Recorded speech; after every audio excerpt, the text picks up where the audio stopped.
Pakistani cricket team के head coach Gary किस्टन ने जो अपनी एग्जेक्टिव रिपोर्ट पीसीबी को जमा कराई है, उस रिपोर्ट में उन्होंने कप्तान बाबर आजम के मुतालिक, उनकी कप्तानी के मुतालिक जो कुछ कमेंट्स किए हैं, और आगे अगर पीसीबी कप्तान बदलना चाहता है तो वो किसको पाकिस्तान के लिए फ्यूचर में बेहतर कप्तान समझते हैं, अपनी रिकमेंडेशंस भी दी हैं। जो ये वाला पार्ट है इस एग्जेक्टिव रिपोर्ट का, ये मैं आपसे शेयर करता हूँ। देखिए, अगर आपको एग्जेक्टिव रिपोर्ट का अगर मतलब नहीं पता, तो एग्जेक्टिव रिपोर्ट में और जो डिटेल रिपोर्ट होती है उसमें फर्क ये होता है कि एग्जेक्टिव रिपोर्ट टूर्नामेंट के खत्म होने के तकरीबन 2 या 3 दिन के अंदर सबमिट करवानी होती है, और ये एक किस्म की वर्चुअल रिपोर्ट होती है, यानी सॉफ्ट कॉपी की फॉर्म में, ईमेल की फॉर्म में ये दी जाती है, और ये बड़ी ब्रीफ सी रिपोर्ट होती है। ये 4, 5, 6 सफ़े की रिपोर्ट होती है।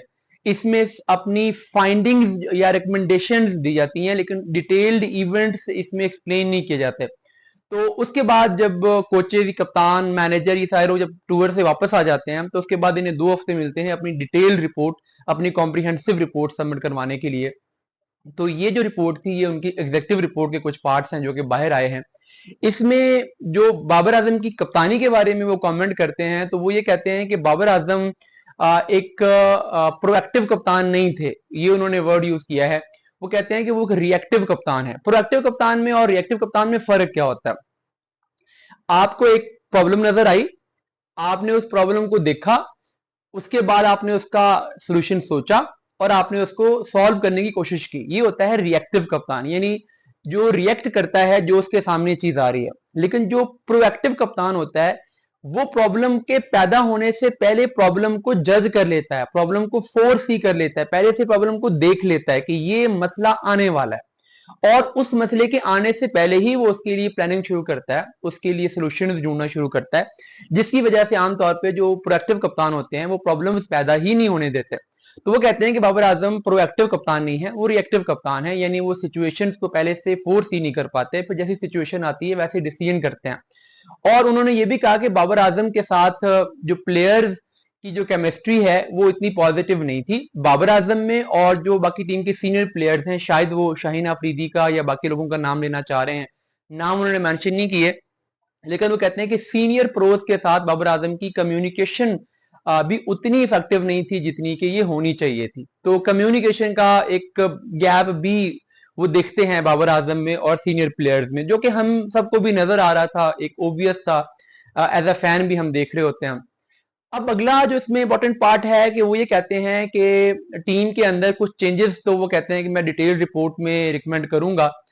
लेकिन जो कप्तान के बारे में उनका ये है कि उन्होंने ये कहा कि अभी मेरी पहली सीरीज है, तो मैं कप्तान के चेंज को रिकमेंड नहीं करूंगा कि कप्तान को बदल दो। अभी मुझे एक सीरीज हुई है, मुझे अभी टाइम चाहिए है चीजों को मजीद देखने के लिए, एनालाइज करने के लिए। लेकिन अगर पीसीबी ये चाहता है कि वो कप्तान बदले, यानी अगर पीसीबी का अपना ये विजन है कि वो कप्तान बदलना चाहते हैं, तो उसके बारे में उन्होंने कहा कि मैं अपनी रिकमेंडेशन दे सकता हूं कि फिर पाकिस्तान का कप्तान कौन होना चाहिए। यानी अगर पीसीबी लाजमी तुल जाए कि हमने बाबर आजम को बदलना ही बदलना है, तो उसके बारे में फिर उन्होंने रिकमेंडेशन दी है। अदरवाइज उन्होंने जो पहली इसमें प्रेफरेंस बताई वो यही बताई कि बाबर आजम को रिटेन किया जाए। लेकिन पीसीबी जो कि दिन बना चुका है कि बाबर आजम को जितने चांसेस मिल चुके हैं, जो टीम के अंदर ग्रुपिंग है, जो माहौल है, उसमें Babar Azam as a captain survive नहीं कर सकते। तो इसलिए ये फीलिंग कोच गैरी किस्टन को भी है कि कप्तान तो बदला जाना है। तो फिर उन्होंने उसके लिए अपना एक जो फीडबैक दिया है कि कप्तान कौन होना चाहिए। उनके ख्याल में इस वक्त पाकिस्तान क्रिकेट टीम में जो सबसे सूटेबल कैंडिडेट हैं कप्तानी के लिए, वो मोहम्मद रिजवान है, क्योंकि उनके साथ टीम जेल है, सारे प्लेयर्स के साथ उनके रिलेशनशिप अच्छे हैं, उनको ये लगता है कि स्ट्रेटजिकली वो प्रोएक्टिव हैं, वो बेहतर इनपुट देते हैं डिसीजन मेकिंग के अंदर, सबको साथ लेके चलते हैं, टीम को टीम के तरीके से लेके चलते हैं, जल रखते हैं। और बाबर आजम, शाहीन और जितनी भी सीनियर प्रोज हैं, सबके साथ उनकी कम्युनिकेशन अच्छी है। इसलिए उन्होंने रिकमेंड किया है कि मोहम्मद रिजवान को पाकिस्तान क्रिकेट टीम का अगला कप्तान बना दिया जाए।